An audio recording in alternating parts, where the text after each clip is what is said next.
Hello दोस्तों, राधे राधे। कैसे हैं आप सब लोग? आशा है सब अच्छे होंगे, खुश होंगे, व्यस्त होंगे। तो आपका स्वागत है फिर से हमारे एक नए ब्लॉग में। तो दोस्तों आपको आज ना मैं आपको बताऊंगी, इस टॉपिक को बात करेंगे कि आप घर के काम को कैसे आप अच्छे से बिना अम, समय बिताए कर सकती हैं। बिना आप ना आराम से, आपको आलस भी नहीं लगेगा और आप ना घर के काम को बिना आलस किए आप कर सकती हैं।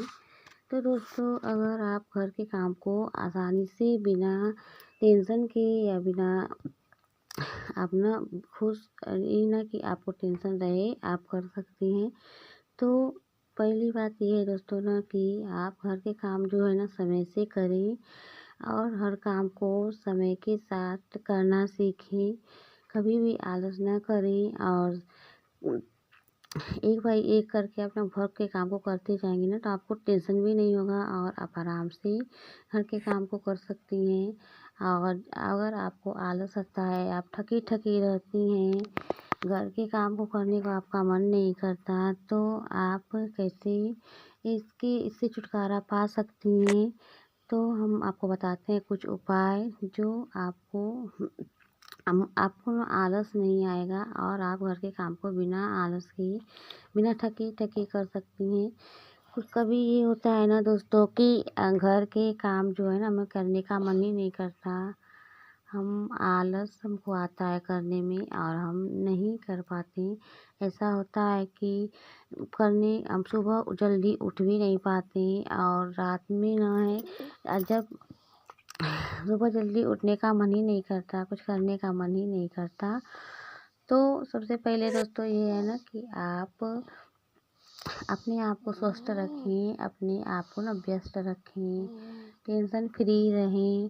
किसी काम को लेके आप अपने दिमाग पे ना मतलब ले लें, अपने मन में किसी की बातों को ना लेके पड़े रहें कि हाँ किसी ने कुछ कर दिया तो हम उसी बात को लेके पड़े रहते हैं। हम उसको भुला नहीं पाते। तो आप किसी सबकी बातों को ना इग्नोर करना सीखें और अपने आप पे भरोसा रखें कि हाँ कोई बात नहीं, मैं कर लूँगी, जो भी काम है मैं कर लूँगी और जो मैं कर रही हूँ ना मैं ठीक कर रही हूँ। हमें अपने काम पे पछतावा नहीं होना चाहिए। तो आप ना अपने मन में ये मतलब डिमोटिवेट अपने आप को ना करें। तो आप घर के काम को ना अच्छे से कर पाएंगी और इसीलिए हमें ना कुछ करने का मन ही नहीं करता। किसी की बातों को हम दिल पर ले लेते हैं और वो ना कभी हमारे मन से निकल ही नहीं पाती। तो ऐसा आप ना करें और आप बेफिक्र होकर घर के कामों को करें और घर के काम को ना करने के साथ साथ आप ना बचत भी करें, क्योंकि बचत बहुत ज़रूरी है दोस्तों। अगर आप बचत करेंगे ना तो घर के काम में भी आपका मन लगेगा, 2 पैसा आपके हाथ में भी रहेगा। तो आप घर के कामों को ना छोट कर घर के जो सामान है ना, तो अगर आप जैसे कि राशन मंगा रही हैं तो अब आप ना इकट्ठे सामान मंगा लीजिए। कम कम मंगाएंगे ना तो आप उससे बचत भी नहीं कर सकती हैं। और घर ये सामान जो है ना आप मतलब थोक में मंगाएंगी तो आपको ना उसमें, जैसे कि आप 1,000 का सामान मंगा रही हैं तो आपको उसमें से 50 रुपये तो बच ही जाएंगे।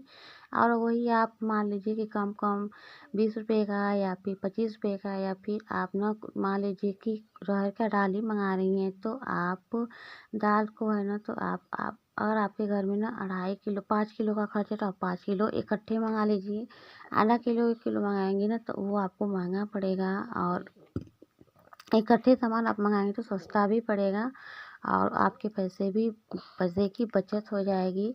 तो आप घर के काम को करते हुए ना छोटी छोटी बचत आप कर सकती हैं। तो इससे आपके हाथ में 2 पैसे रहेंगे और आपका मन भी लगेगा और उससे आप उस पैसे को ना आप अपने छोटे मोटे खर्चे पूरे कर सकती हैं। तो जब हमारे हाथ में कुछ पैसे होते हैं ना दोस्तों, तो उससे हमारी ना हमें एक खुशी होती है कि हाँ हमारे हाथ में 4 पैसे हैं। तो उससे हम दूसरे काम भी कर सकते हैं, अपनी कुछ छोटी मोटी खर्चे पूरे कर सकते हैं, बच्चों की ज़रूरतें ख्वाहिशें पूरी कर सकते हैं। तो ये भी एक अच्छा उपाय है कि आपको घर के काम में मन लगेगा। तो घर के काम को करने का ना एक तरीका होता है, आप सब काम समय से करें, जल्दी काम निपटाएँ और जब समय से करेंगे तो सब काम को बारी-बारी करने से ना आपके सब काम समय पे पूरे हो जाते हैं, तो इससे भी आपको टेंशन नहीं रहती और घर के काम आसानी से हो जाते हैं। और सुबह जल्दी उठिए, अगर आप आधे घंटे भी जल्दी उठी हैं, 15 मिनट भी जल्दी उठती हैं, तो आपके बहुत से काम आपके मन में ना ये होता है कि हाँ, मैंने जल्दी उठा और उस समय आप कुछ काम कर सकती हैं जो तो दोस्तों ये कुछ उपाय हैं, तो आपको करने हैं और तो घर के काम कीजिए और रहिए टेंशन फ्री। तो मिलते हैं कल एक प्यारे से ब्लॉग के साथ, तब तक के लिए bye bye, thanks for watching.